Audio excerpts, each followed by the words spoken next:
All right, everybody. So, with respect to time, we're going to start, and I'm sure there'll be a couple people who come in along the way, and that's fine. I want to welcome you to the second in our Interfaith webinar series, God and the Holocaust, Interreligious Conversations in the Post-War World. And so I'm Allison Vick. I am the historian and program coordinator for the Tennessee Holocaust Commission, and it is my privilege and pleasure to introduce to all of you tonight five of our outstanding clergy among both the Jewish and Christian clergy across our states that we work with today. So it is a great honor to introduce all of them who are going to reflect a little bit on the topic of why is it still significant and important to talk about the Holocaust in public spheres, and particularly with regard to interreligious and interfaith dialogue. And now I'm going to introduce each of our panelists very quickly, and they're each going to have just a couple photographs that kind of enhance, if you will, some of the key points that they're going to bring out in their presentations. So we're going to be moving from sort of east to west tonight, which means we're going to start off with Rabbi Craig Lewis, who serves at Mizpah congregation, and followed by Pastor Andrew Abraham, who serves at Emanuel Lutheran Church in Hermitage, Tennessee. Then Cantor Tracy Fishbein, who serves at the Temple in Nashville, and Reverend Dorothy White, who is at St. George's in Germantown. And finally, with Reverend Ray Chandler, who's at First United Methodist in Brownsville, Tennessee. So a tremendous thank you to all of you for sharing your time and insight with us tonight. And Rabbi Lewis, I'm going to first screen share your pictures, and then I'm going to turn it over to you. Great, thank you. So I'm actually not referencing the pictures directly in the remarks I prepared, but I do want to talk very quickly just about what they are. On the left is the inside of a synagogue that is just a few meters away from Auschwitz and Birkenau. And I was on a trip there this summer, and my group, immediately after touring the camp at Auschwitz, came here and held a memorial service. And I think what is the most meaningful thing I've ever done as a rabbi in my entire life.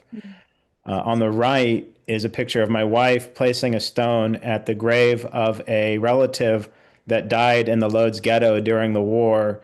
And to our knowledge, we are the only relatives that have been able to come back and visit this location that looked it up. And we had the help of a guide to actually find this marker in the middle of the Lodz cemetery. So incredibly powerful, and I think speaks to the purpose of memory and learning, which is our topic tonight. So what I've prepared is this. So for the Jewish people, Holocaust education is not a question. The subject is existential. If we are to continue to be a people united by history, culture, and faith, we cannot afford to forget. And this aligns with a fundamental precept of Judaism where we commit to memory of the atrocities that were committed against us. This is not a suggestion. It's not a guiding principle. We see this as command. And our first encounter with such a command can come or does come from the book of Deuteronomy, chapter 25, where it says, "Remember what Amalek did to you when you came out of Egypt." Amalek was a warrior chief who attacked the newly liberated Israelites when they were coming out of Egypt, and he went after the most vulnerable among them. For this action, Amalek becomes the paradigm for evil and the paradigm for the enemies of the Israelite people. After the pain that he caused, one might think that once he was defeated, we just simply move on. But no, we remember. So important is the memory that we get a second command about the same topic. In addition to remember, it tells us, do not forget what Amalek did to you.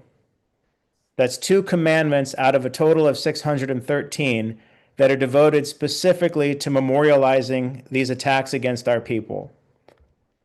The medieval Torah commentator, Moses Nachmanides, says that these 2 commands compel us to do 2 complementary responses, all about the same thing. What we do is we remember through words, and we do not forget in our hearts and minds. And it bears mentioning that we get even a 3rd commandment on the very same topic, and that 3rd commandment compels us to action. So for something to be commanded to us 3 times in 3 different ways in the Torah, we know it has to be important. These commandments call on us to do something very specific. And Nachmanides explains it this way. He says, we are to relate it to our children and to our generations, saying to them, thus did the wicked one do to us. In other words, Nachmanides is telling us about education. So 3,000 years after the fact, we remember what Amalek did through our words, and we never forget in our hearts, and we perform the essential action to educate. This is the mechanism through which we exercise our sacred obligations to memory.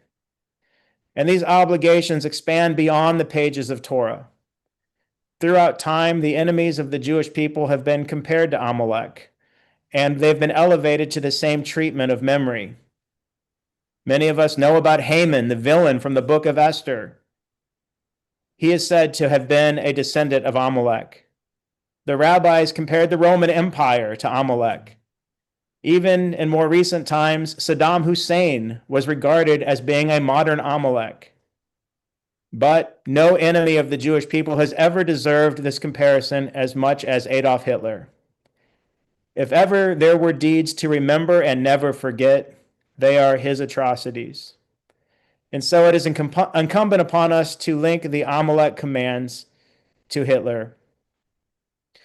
Remember the Holocaust. Never forget it. Educate about it. Those are the 3 commands for the Jewish people. And it's not a question just about curriculum. We see it as a question of sacred obligation. The 20th century rabbi and theologian named Emil Fackenheim made this very clear for us when he had the audacity to add to the Torah a 614th commandment. And that 614th command, he said, was, do not give Hitler a posthumous victory. In part, that was intended to encourage the continuation of Jewish life and Jewish practice.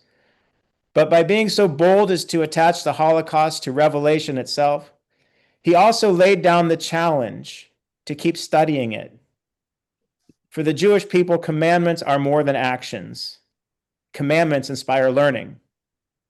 And as I learned from my seminary teacher, Rabbi Sam Joseph, learning is even more important than just education.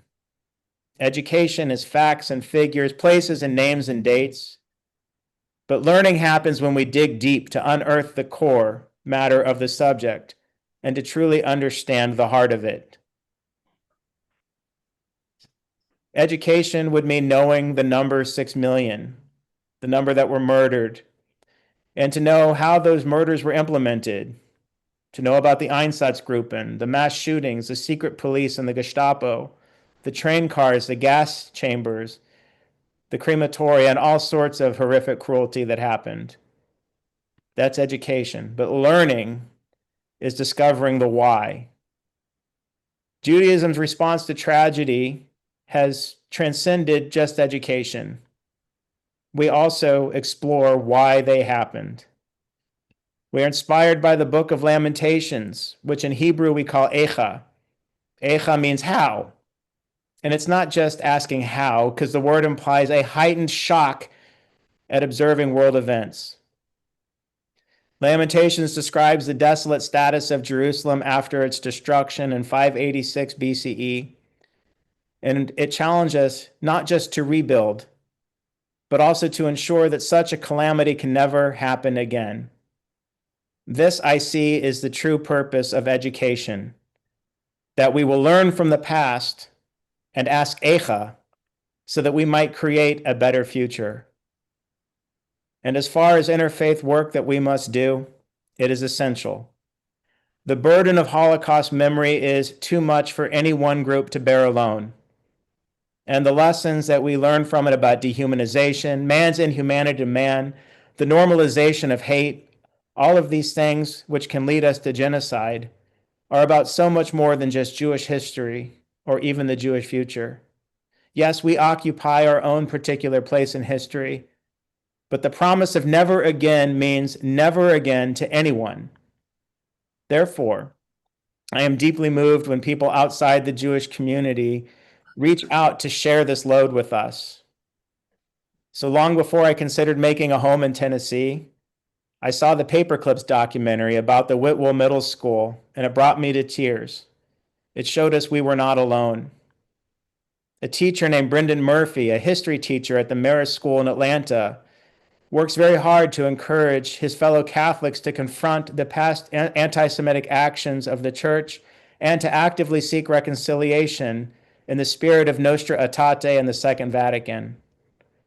I am moved by this because I know we have partners who share our sacred work. And when we convene in seminars such as these, I take great comfort. I am comforted in the spirit of Lamentations because together we are all asking that important question, Echa, how did it happen? And furthermore, how can we ensure that it will never happen again? Thank you. All right, thank you so much, Rabbi Lewis, for kicking off this sort of session for the evening. I'm going to ask Pastor Andrew Abraham to speak next, but Andrew, a moment, I'm going to actually share some photos that you shared with me. Oh, there you are. Okay. Okay, very good. Well, just real briefly, the picture on the left was my attempt to get good marks with the teacher when we were in Poland.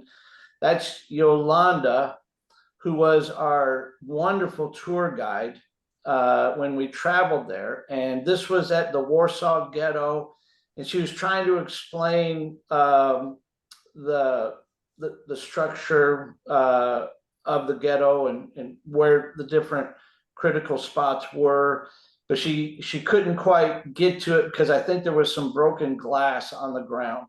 And so to impress her and my peers, I picked up a stick and pointed to everywhere that she was trying to indicate on that map. So that it was nice to be able to help her. And on the right is when at my church in Crossville, Tennessee, I'm no longer there now. I'm at Emanuel in the Nashville area, but Allison came and gave a wonderful presentation to our members, and a lot of really, really powerful things were said and discussed on that occasion. And I was very pleased at the success of that event. But for my allotted time this evening, I really primarily wanted to share one of my earliest memories. And in fact, my mother is listening tonight. I invited her to because this pertains to her. So when I'm guessing, I don't really actually know the year or how old I was, but it was when we lived in Michigan, and we moved from Michigan when I was 10. I'm guessing this occurrence happened when I was around 6 or 7 years old. But I walked into a particular room in our house where we had one of those old style, ginormous television sets, right? That were like about the size of your kitchen table. And there was film footage of the bodies of Jewish people being bulldozed into these huge holes in the ground. And I couldn't believe what I was looking at. And I remember my mother was very emotionally upset. And this was the first time I had learned anything about the Holocaust or what had happened to the Jews. And my mother's emotional response to what we were witnessing on the television has had a lasting impact on me. And I don't think of it as a pleasant memory. I think of it as a very important memory. I remember the emotion of terror, looking at this extraordinary footage and just wondering how something that profoundly evil can even be possible. Again, this was the first time I was introduced to anything like this. I had no idea that something like this had ever occurred or happened in the world or could happen. And I've spent my life pondering the mystery of it. And so I just grew up kind of sensitive to anti-Semitic jokes or comments, and always remembering the horror of that film footage. I never thought any of that was funny. I was always very turned off by it. And then I remember in the 90s, when I was in the seminary, I'm not really, no, she could tell me later because she's listening to this, but my mother sent, I think, to all three of her kids, I'm the youngest, a copy of this book. This isn't the actual version, but she sent us a copy of Night. And I felt compelled to read it immediately. And of course, it had a big impact on me. I remember discussing it with my mother after I had read it. And she and I together just, again, completely horrified that something like this could happen in the world. And over the last few years, when anti-Semitism has begun to make itself known, and Allison and I in particular, we know of a very unsavory individual in the Knoxville area who has generated a lot of attention because of his fierce anti-Semitism. And Allison and I talk about it quite a bit because it's very profoundly disturbing. The fact that he has such a strong internet following, it's really hard to fathom. But as I've been kind of paying attention to this new anti-Semitism in the air, I just have felt in my heart like this is absolutely unacceptable. How can we ever even flirt with something? Not only is it completely nonsensical, but it's just evil. It's evil, and we do not ever want to have to go back to what happened in the 1930s and 40s. And I am astonished. I am taken aback that people are acting like it never happened, or that it's not a significant event, or people are just talking in a way that actually suggests that something like this could even happen again. And I'm distraught. One day, this was, I guess, a couple of years ago now, but in response to it all, I just took my frustration out in essay form. I wrote an article about how stupid and evil anti-Semitism is. And then I shared it with my church members, and I got a very positive response from them. So then I submitted it to the local newspaper, and the newspaper printed it in full. We had to pay for it, but they were happy to print the entire essay. And in that essay, I talked somewhat about things that Rabbi Craig was talking about earlier, like the ancient history of anti-Semitism going all the way back to Amalek and Haman, and all the marvelously strange hatred towards God's people in the Old Testament. But I also just talked about how it's dangerous, that we are entering into a dangerous time in history. People are acting as if the Holocaust never happened, and it terrifies me. It put me back in that old setting, back when I was 6 or 7 years old, watching that horrifying footage and just thinking to myself, no, this can never, ever happen again.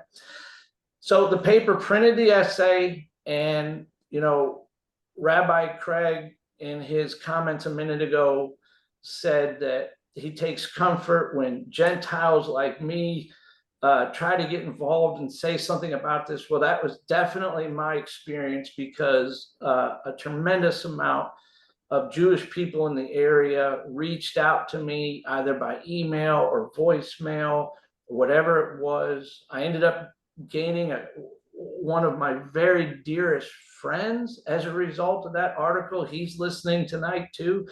And the message that I was receiving from these people was, thank you for pointing out how weird things have gotten in our world lately, and we feel less alone because of that article. And so I knew immediately that this is very, very important work. And it was not long after that that Allison and I got connected.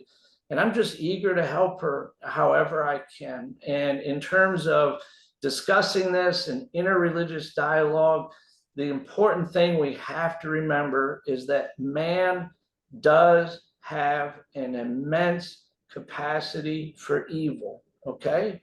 It's just true. We can philosophize all day long about why that is true, but the important thing is that it is true. And I remember learning about what happened in Rwanda in the 1990s.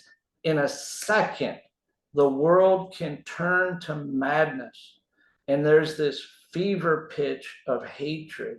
And before you know it, carnage is everywhere. And it can happen so, so quickly. And I think religious leaders such as ourselves have got to encourage one another to, to stay up front on this issue and to remember the dangers of dehumanization and the dangers of degrading other people, the dangers of mob mentality and unchecked hatred, because absolutely do not want anything like this to ever happen again, because it's unimaginably horrific and it's not what God intends for our world.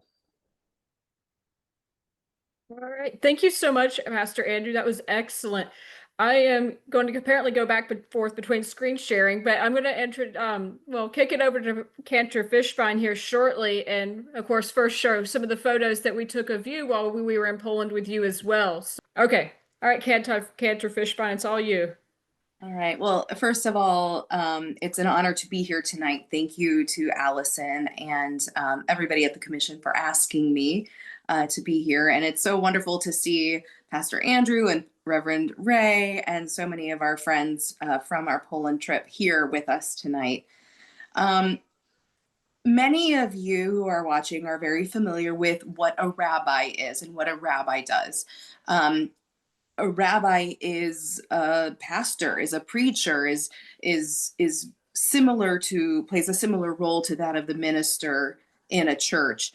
A cantor plays a bit of a different role. While I am ordained clergy who can do many of the same things as my rabbinic colleagues, my main area of focus is in the music of our tradition, a music that spans thousands of years from biblical times to modern day.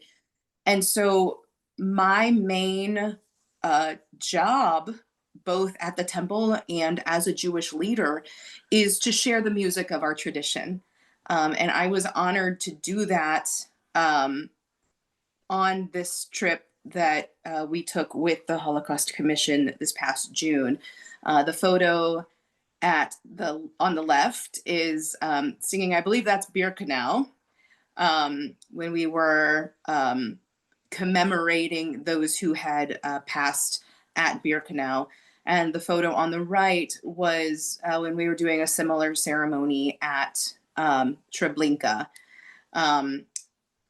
And I want to talk tonight a little bit more personally than Rabbi Lewis did. He did a beautiful job. But he was very intellectual, and I appreciated very much everything he had to say.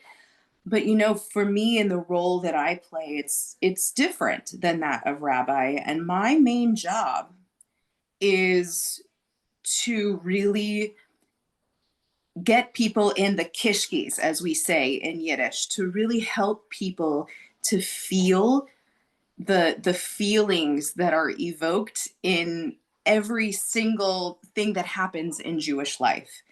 And we're taught in Jewish tradition that we are supposed to learn things and teach things in a myriad of different ways, using a myriad of different senses, because everybody learns differently. Everybody, understands differently, and everybody takes in information in different ways. And a great example of that is the Passover Seder, where we sit at a table, we tell the story of the Exodus using song, using food, using smells, using sounds, using feel, touching.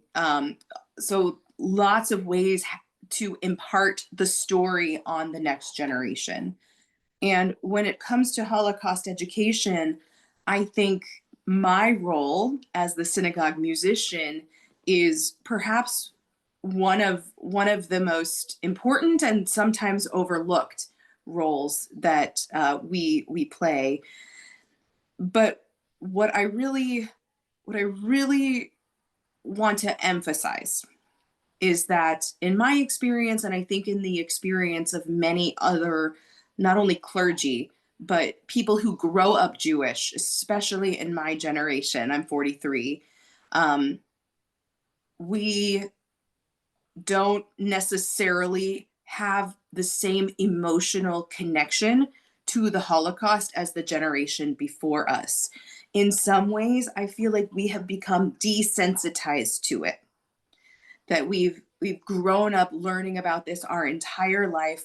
We've heard the stories, we have heard survivor testimonies, which are deeply impactful, but we are very accustomed to the fact that the Holocaust happened, and to hearing about that history. And to some extent, when you grow up hearing all of those stories and hearing about this history, it loses a little bit of its weight.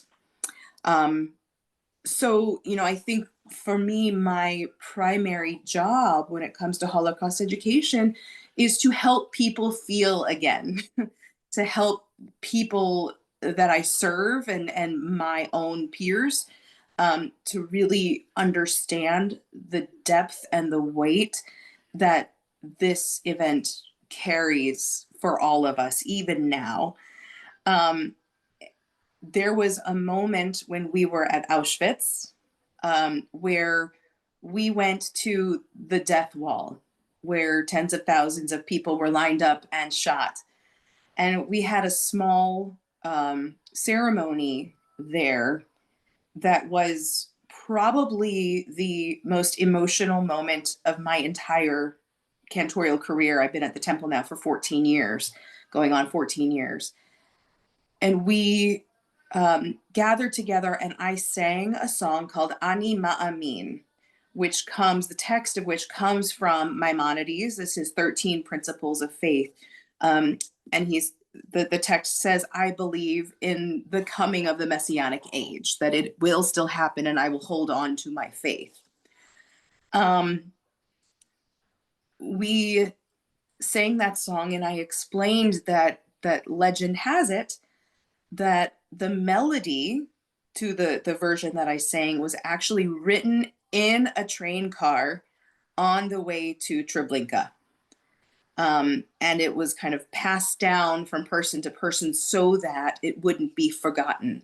And it has become emblematic in many ways of the Holocaust. I was able to sing that piece at the death wall at Auschwitz. And I remember in that moment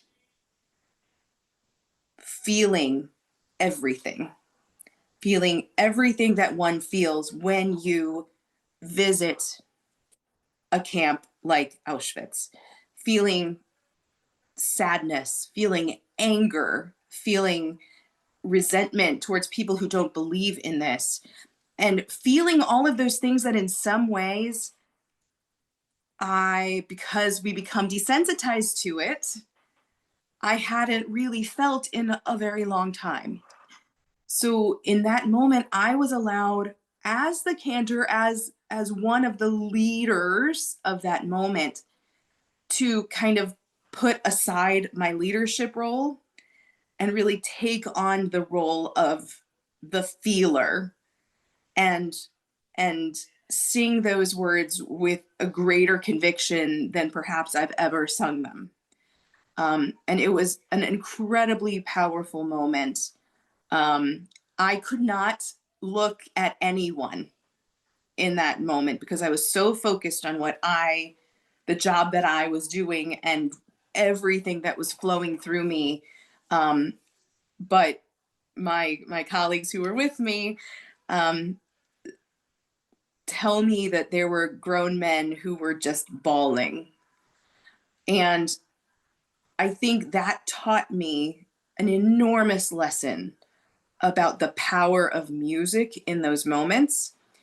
I know that there were teachers on our trip, pastors on our trip, who had really no idea what I was singing about. They had no idea the words, what they meant, what was happening in the moment, but they understood every single moment. And it was just a fantastic reminder about the power of music to transcend language, to transcend religion, to transcend any differences between one human and another, and bond us together. And it was such a powerful moment for me in my cantorate thus far. So the way I see it, my role is to carry on this tradition of feeling through our senses, right? Using the music of our tradition, which spans thousands of years, to teach about Judaism, but also to teach through feeling and through emotion. I think that's very, very important. I was also reminded on that trip that these things are still happening in 2025. We're no different, perhaps, than the modern day Germans were, right? In our complicity to allow terrible things to happen in our country, in our world. And obviously, the whole Jewish community has been affected by the events in Israel and Gaza. And we feel the weight of the Shoah as we watch everything going on in Gaza. We feel it and we hold a compassion not only for the Israelis who were held hostage, not only for those who were killed or hurt or their houses were destroyed or even worse, but we feel it for the Gazans who are suffering too. And we feel it for really everyone who is suffering. And that's in large part because we know very well what that suffering feels like. And so for me, Holocaust education is so necessary because it's still happening, and we need to open our eyes to that. These horrors are still happening. I just finished Eli Sharabi's book. Eli Sharabi was one of the hostages that was held in Gaza, and I believe he was the first to write a book about his experiences. And it is horrifying to compare his experiences with those of other Holocaust memoirs that I've read before. Obviously, two very different experiences, two very different time periods, but really so many similarities. And the cruelty is very much in many ways the same. And so it is incumbent upon us as religious leaders, both Jews and non-Jews, when we notice that, when we see it, to call it out and to do everything that we can to teach our people not to let that evil perpetuate. Right, Cantor, Fishbein, thank you so much. And I appreciate you so much for, I'm thinking back to the memories of being at Auschwitz with you. And it is simultaneously extremely powerful, but there is an element of the harrowing in there as well, for sure. So right now I'm going to kind of continue moving westward in the state and introduce everybody to Reverend Dorothy White. And Dorothy, as with everybody else who has spoken, I'm going to share a couple images that really kind of draw attention to your personal connection to this history. So let me, again, open up the slideshow. Thank you for this opportunity, Allison. There is a person that was important to my family, Hugo Klein, and in my prepared remarks, I will be having some information that I want you to know. There were pivotal moments in my life as a child, being born in 1954. It was a pivotal time in the history of this country. And so I just want to share some things that occurred. In response to the question, why is education about the Holocaust important? I share the following. As a person of faith, I embrace the uncompromising reality that human life is a priceless treasure.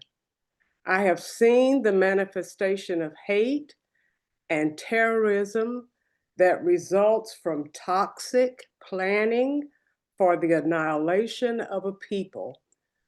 When that kind of thinking is given credence, we should tremble.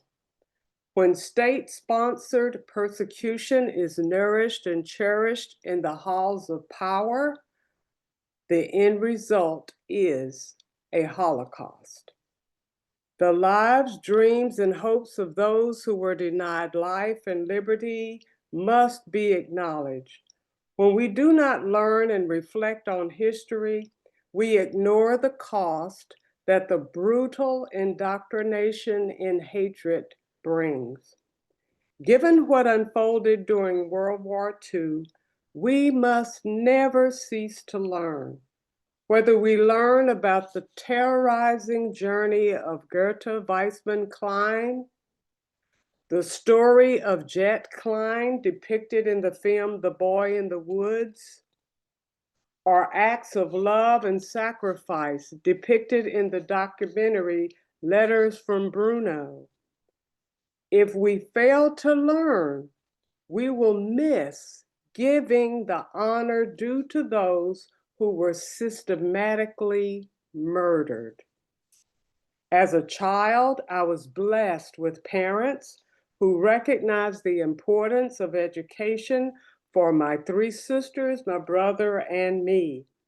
They taught us hard and difficult lessons and sought to balance harsh realities with teachings about God. We watched movies on television together. I can remember viewing the 1959 version of George Stevens' production of the movie The Diary of Anne Frank. We asked questions, and I recall feeling such sadness. Not long after we saw the movie, Dad brought a visitor by our home. We all knew this visitor. He was Mr. Klein, Mr. Hugo Klein. Dad worked for Mr. Klein. We wondered why they were there. Mr. Klein came in to take a seat. Dad said to him, "Please tell them I want my children to know."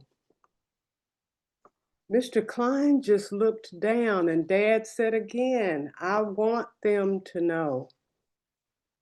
Slowly, Mr. Klein pulled his arm out of his jacket, rolled up his sleeve, and showed us a green number.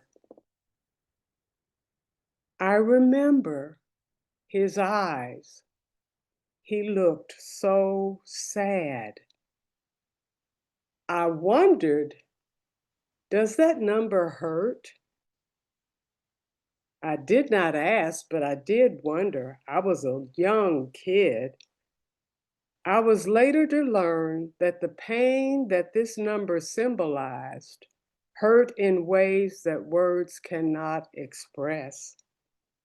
I have read, watched movies, documentaries, while at the same time hating the actions that were being depicted before me. I have seen and witnessed in the name of religion, acts of terror and devastation. 6 million lives, freedom taken, dreams crushed, families decimated, all in the name of power? Why learn? Oh, we must learn and heed the cries and voices of those who were robbed by the insatiable appetite of hatred.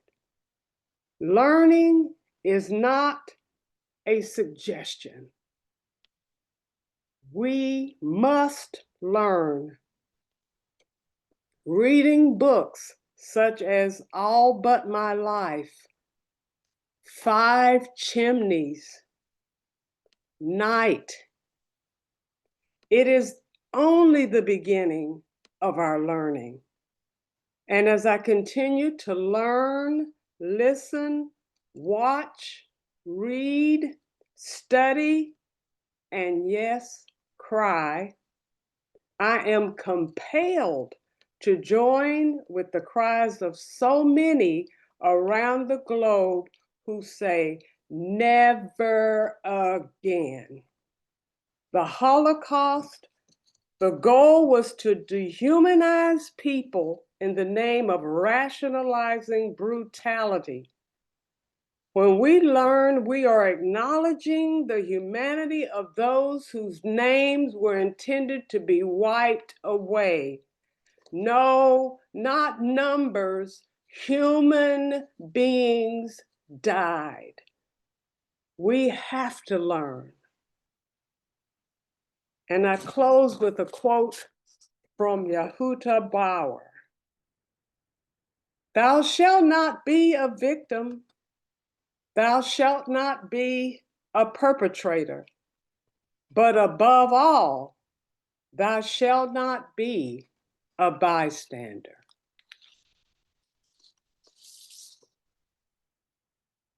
Thank you so much, Reverend Dorothy, for your family story and remarks. So I had the privilege of looking at several articles related to Mr. Klein right before we began tonight. So I'm looking forward to digging more into his story, particularly knowing your family's connection to him.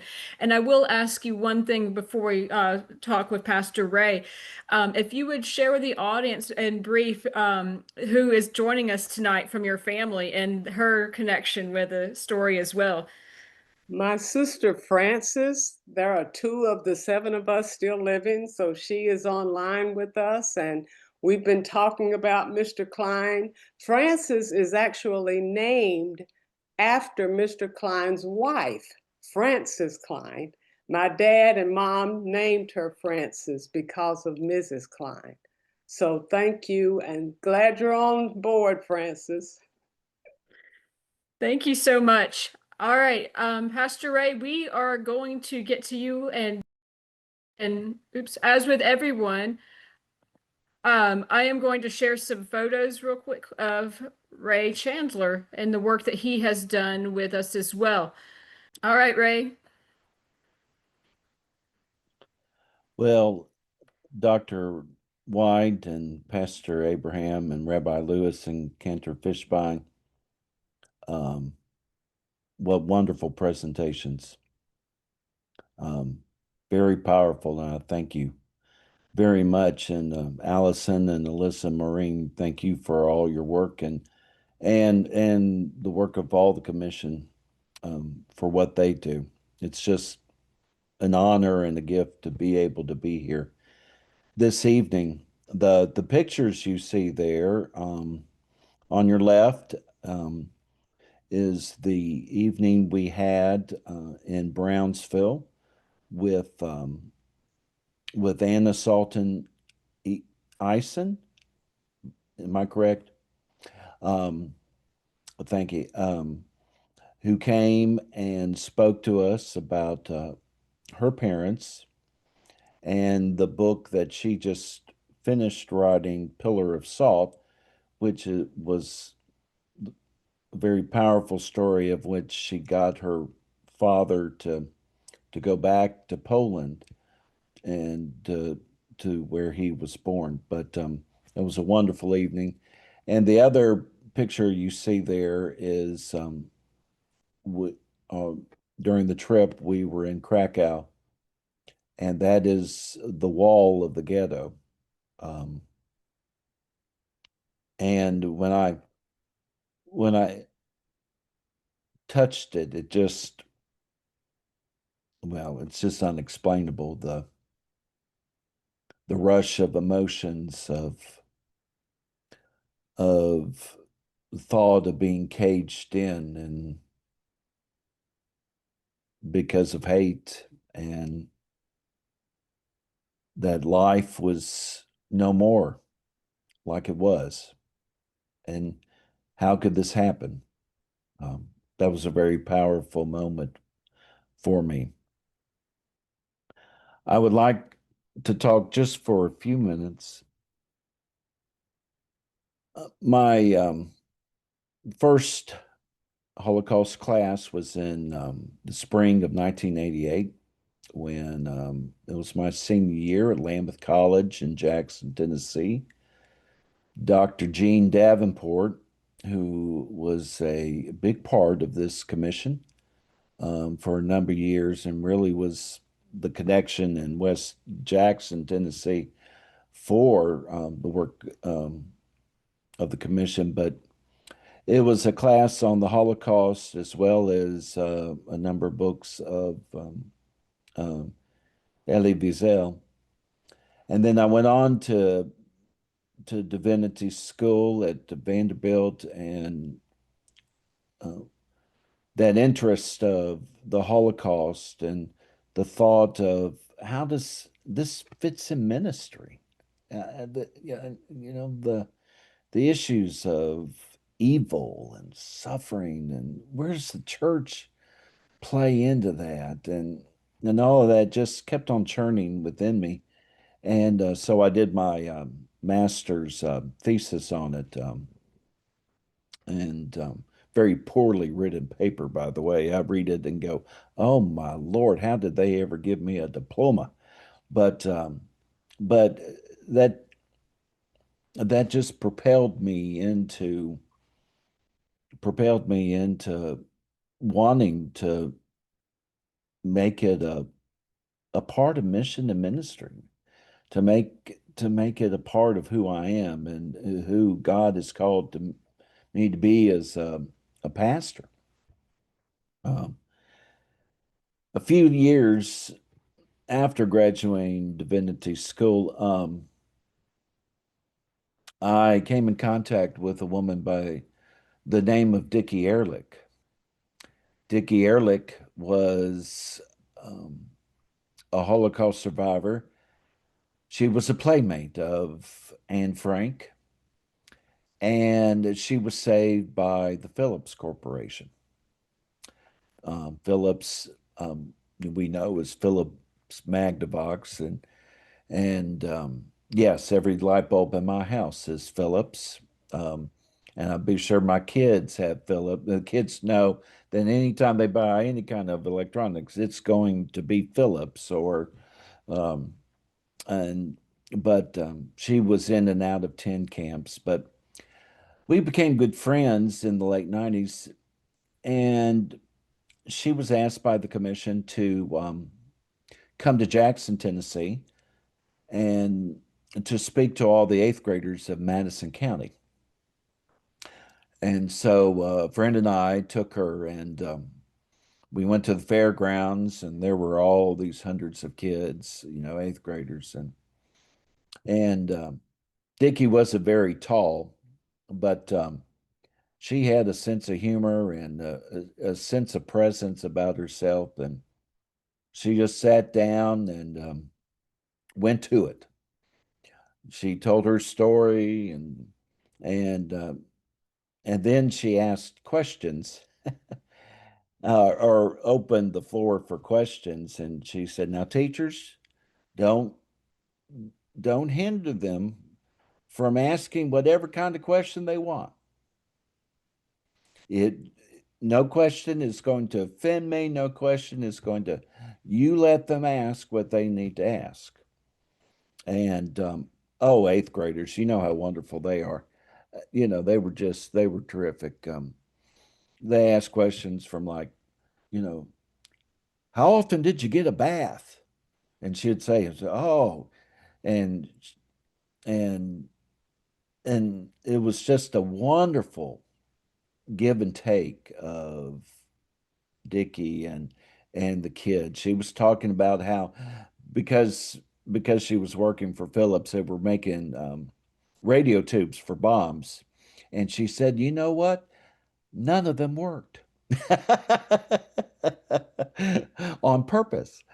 And and it was just a wonderful time. That afternoon, that afternoon, we took her to the radio station to have a conversation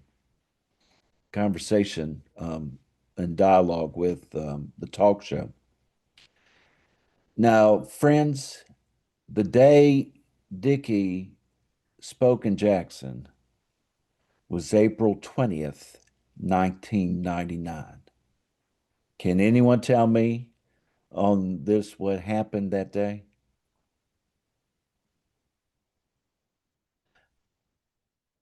The Columbine massacre. And that radio conversation, because this is 1999, there wasn't, we were still dealing with ticker tape, we weren't dealing with, internet and all of that. And so the events were unfolding as the radio host and Dickie were having this conversation. And the connection began of that Dickie started talking about it, the power of hate, the power of hate. Here were these kids who were probably discriminated for being who they were, pushed aside, bullied. Discrimination is discrimination, hate is hate. And it was just a powerful, powerful moment. And she began talking about, and the radio announcer did too, is that these kids who heard you today forever will make that connection. They will hear of the words Columbine and they will think of you because they learned about what massive hate leads to and the death of millions of lives. And also the hate that is still present in the world that takes lives still today. That's the purpose of Holocaust education, is to continue to make those connections because hate is so alive. It's so real. It's everywhere we look. We hate people because they're left-handed. We hate people because of this. We hate people because of their politics, I mean, it's just, and as long as that hate is there, and as long as that discrimination is there, there will be more death. And we have to make the connection and teach the connection because it's very much present today. Thank you. Thank you, Reverend Ray Chandler, and to all of our panelists. It was an excellent discussion, and I know that we're running towards the end of our allotted hour. I know that there are a couple of questions, so if the panelists are okay, we might take just a couple. If anybody has some, put them in the Q&A. Also, too, if you have questions that we aren't addressed, you can field them to me, and I will see. We'll get them to the clergy to answer through email. However, I do have one that came to me on my phone that is asking if Cantor Fishbein would mind giving us an example, a sample of sort of your talents, if you will, of singing for us. I am honored to be asked, and I am honored to present the song that I sang at the death wall at Auschwitz. It's a much longer song that I'm going to share, but this will give you an idea of what it was on that day. Ani ma'amin, ani ma'amin, ani ma'amin,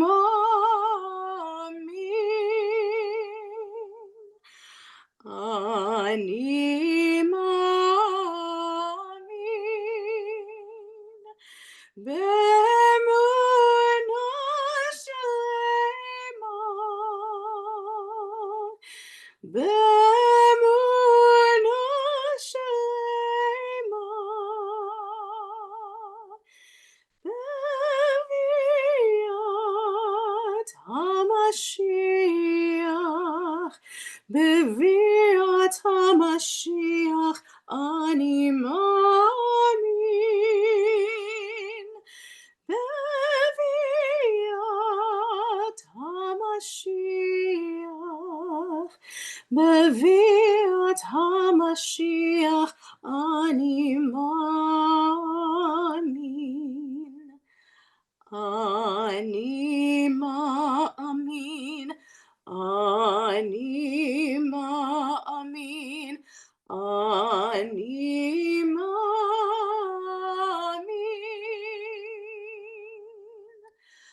ani ma'amin.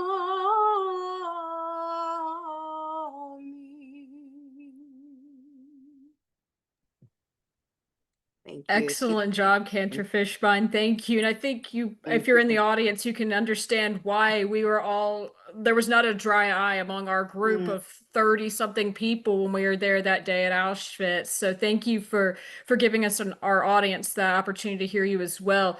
And I have seen that we have a question from David Smith that is asking, what would you say to people who ask, where was your God during the Holocaust, and how could God allow this kind of inhumanity to our fellow man? And that sounds like a 3-day conference.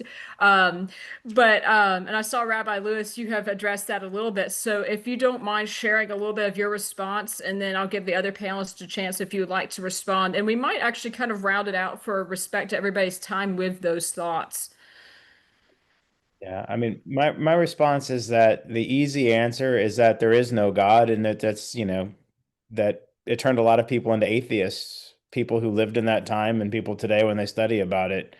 As somebody who maintains faith, it's a choice to maintain my faith. I have to believe that God gives mankind free will to choose right and wrong, and we've seen the lowest of the depravity of what can happen. And so I think that the events of the Holocaust perhaps even shocked God's conscience. And so God was there to weep and to comfort along with us. There's no good answer, and there's no answer that gives any real sort of relief in this.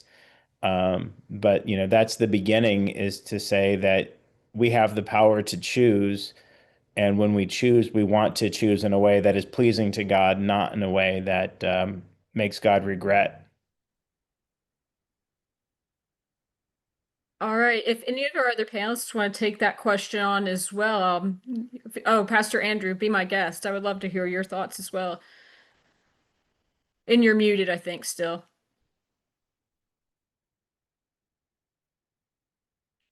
Andrew, you're muted.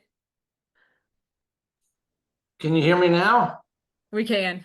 Okay, very good. So as it happens, this Sunday for our services here at Emanuel, we are reviewing Moses' encounter with God in the burning bush in Exodus chapter 3. And so for my sermon, I am reflecting greatly on this line. And it's not a satisfactory question. You have to remember that God's people were enslaved in Egypt for hundreds of years. And the silence of God, God waiting to take action, will always be mysterious to us. But still, this line I think is very compelling.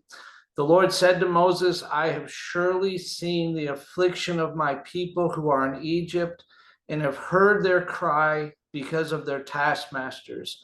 I know their sufferings, and I have come down to deliver them out of the hand of the Egyptians.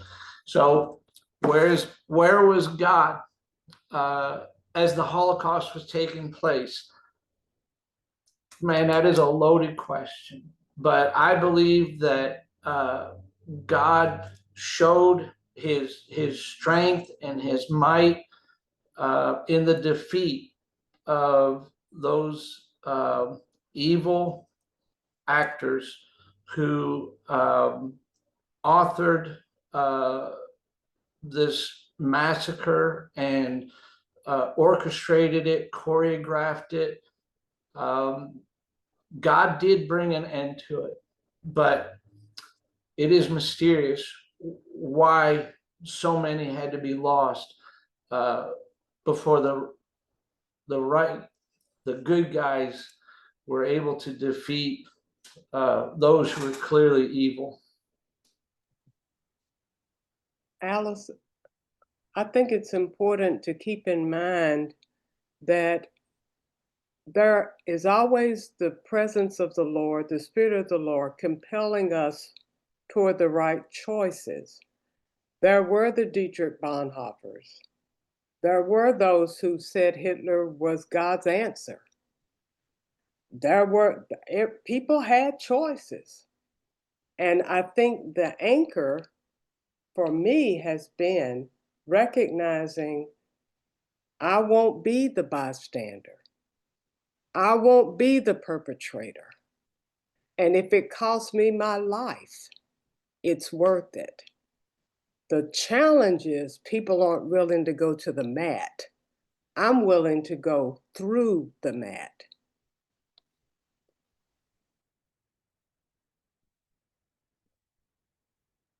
I see both Pastor Ray and Cantor Fishbein. I'll let either of you take that one. Okay, looks like Cantor Fishbein, it's you. I'm not looking to fight, Reverend. No, I think, this is a question that I've wrestled with for a long time, for a very long time. And I think we heard a story when we were at Treblinka. We heard a story about a man whose job it was to shave the heads of every prisoner before they went into the oven. And we remember hearing the story of this man seeing his wife and having to shave the head of his wife before she went into the crematorium. And I remember thinking in that moment, that's where God was.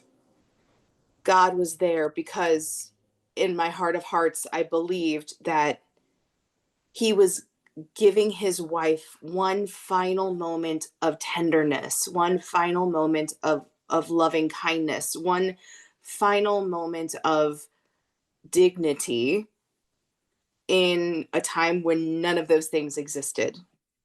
And I choose to believe that gave her a sense of peace.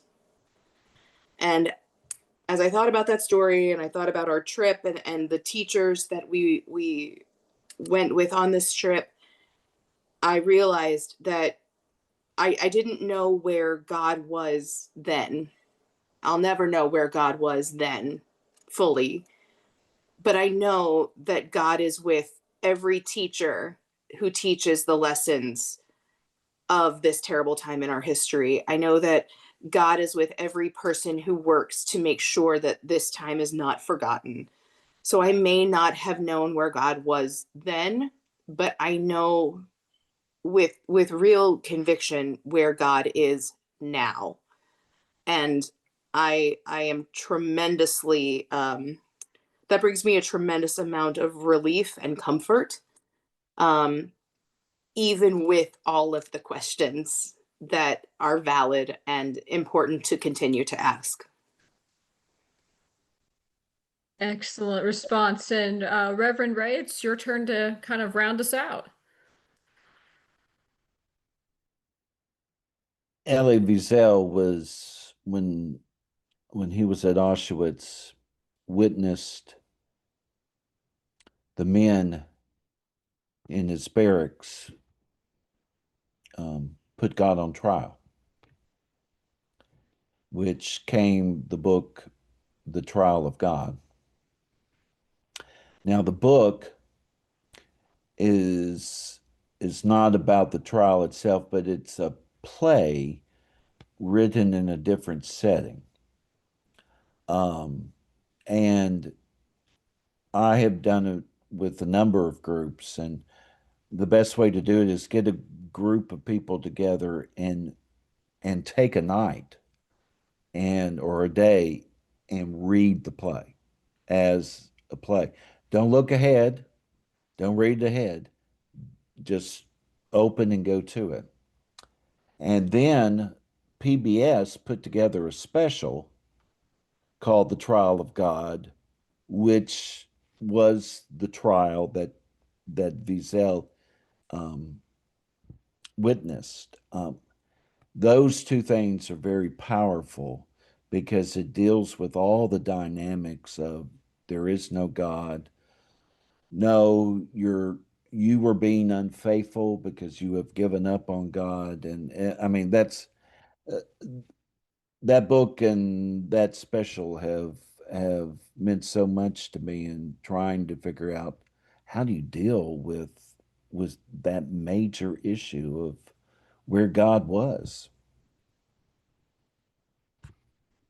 So that's an excellent way to kind of round out the program for this evening with respect to everybody's time. I want to just say that in listening to all five of our panelists, and I know I speak for the team as well, you all are an extraordinary group, and I thank you with every bit of my heart for being here tonight. It is a privilege to know and work with all of you, and I appreciate all five of you very dearly. And so I also just want to conclude with a pitch, if you will, for next week's final webinar in this series, which is with Father Patrick Dubois, which, if you know this world of Holocaust studies, he's certainly a very internationally acclaimed scholar on specifically the Holocaust by bullets. So we're very much looking forward to hearing from Patrick next week. And I hope that you all can join us. It'll be on Wednesday, November 12th, so a little bit different from the other two. But Wednesday, November 12th at 8 p.m. Eastern and 7 p.m. Central. If you all have questions, I invite you to submit them to the Tennessee Holocaust Commission. And again, thank you to our panelists and everyone for being here. And I wish everybody a wonderful night. Thank you.